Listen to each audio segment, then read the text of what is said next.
What is going on, guys? Welcome back to another video. With Halo 4 releasing to the public on November 17th, I want to give my thoughts on the build I played a month ago and what to expect when the game is officially released. Again, I played with a beta version of Halo 4 on PC and not the final product, so take the negatives I have with it with a grain of salt. The first topic I want to talk about is the PC port itself and how it performed on my PC. Some of you are wondering if you can run this game on your PC. I can already tell you, without even knowing your specs, that you can probably run this on your PC. This game was made for the Xbox 360 back in 2012, so as long as you have something like a Ryzen 3 paired with a 1050 equivalent, you should be fine with a 1080p 60 frames per second experience, even at 4K, since it shouldn't be that hard of a task for Halo. If you have a PC like mine, which is a Ryzen 5 3600X and a GTX 1070, you'll be able to play this game at max settings with as many frames as you want at any resolution you want.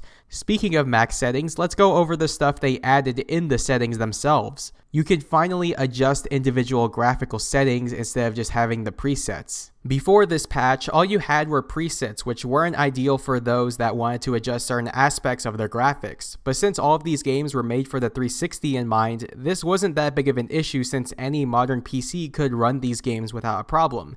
They also added frame rate caps for those that have been asking for it, but again, this is nothing revolutionary since you could download MSI Afterburner, which can force a frame rate cap for almost any game, and VSync already existed for those that didn't care too much about mouse latency.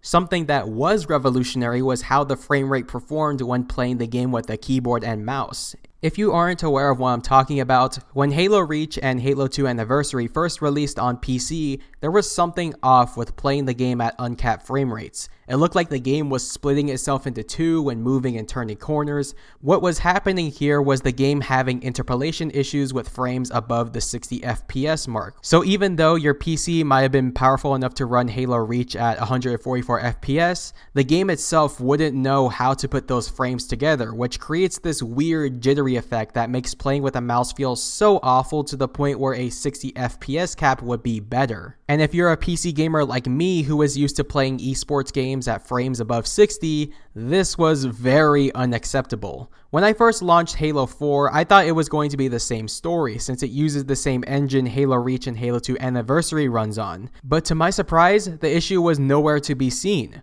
Playing Halo 4 at 144 FPS actually feels like it's playing at 144 FPS for both the campaign and the multiplayer. What's even more surprising is that Halo Reach got this fixed during the last week of the flight, and it felt so damn good, which made me want to play Halo Reach all over again. This patch is confirmed to be released alongside Halo 4's release on PC, and just in time for Xbox players to experience 120 FPS across all games on the Master Chief Collection on the new Xbox Series X. Makes you wonder which platform 343 favors. Another big feature that went through testing was Crossplay. This is self-explanatory, so I'll make this quick. Any PC player in the flight had the ability to play with Xbox players that were also involved with the flight. This works well in my opinion, and I didn't have any issues with it. Some of you might be concerned with the balance between keyboard and mouse and controllers. I've said this multiple times, and I'm going to say this till the day I die. Controllers and keyboard and mice will never be completely balanced. They're too physically different for computer programs to balance. If there's no aim assist for controller players, the fight becomes hand versus thumb, with the hand coming out on top 99 out of 100 times. When you add aim assist to controllers, it becomes hand versus computer program, with the computer program coming out on top, especially with Halo's mechanics. In Halo 4, controllers still come out on top just like all the other Halo games, but it's a little different this time. Halo 4's multiplayer uses a loadout system where you can customize different layouts based on your playstyle, but this time it can be used to make a loadout based on what peripheral you use. For example, the battle rifle is not an easy gun to use with a mouse since you need to hit every burst precisely and accurately for it to be effective, which is almost impossible to do on a mouse without dumb luck or aim assist.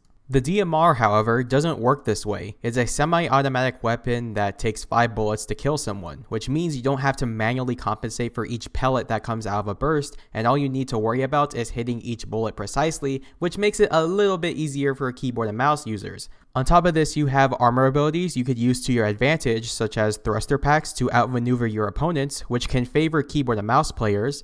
Also, sniping feels way too easy in this game, to the point where I didn't even need to use a scope. In fact, most of my kills with a sniper were no scopes since it was that easy to use with a mouse. And remember how I said the only way you could outplay your controller opponents is by using a power weapon?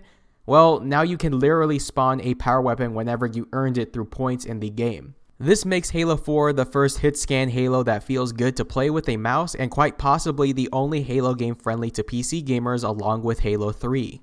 As far as the issues with the flight go, I only have one issue that I think needs to be fixed. When sprinting in Halo 4, if you move your mouse too quickly, the game will stop you from sprinting, which is kind of annoying, but it's not that big of an issue. Aside from that, that's the only issue I can think of. Overall, I'm very happy with how this flight went, and I have nothing but good things to say about it releasing to the public in just a matter of days. That is going to be it for today's video. If you guys are excited for Halo 4 coming to PC, let me know down in the comments below. I hope you enjoyed the video. Leave a like, subscribe for more content, and I will talk to you all later.